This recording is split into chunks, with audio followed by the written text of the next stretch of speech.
ఇది కూల్గా ఉండదానికోసం. ఇది 6వ రోజు వైద్యమ్మా. ఇక్కడ నుంచి మా తగ్గిండేది, ఇక్కడ నుంచి ఇట్లా తగ్గుతా చేదీసేమ్మా ఓరో పంచట్లను ఈ నుంచి మనం ఒకటే ట్రీట్మెంటే. అర్థమవుతుందేమ్మా? ఈ నుంచి ఇట్లా తగ్గుతా తగ్గుతా తగ్గుతా ఇప్పుడు వీడికి వచ్చింది మా పుండు. ఇది 6వ రోజు వైద్యం.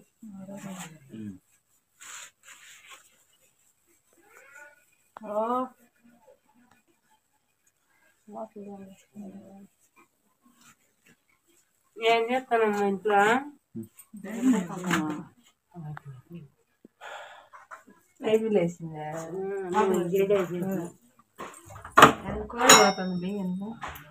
పర్వాలేదేమ్మా వైద్యము?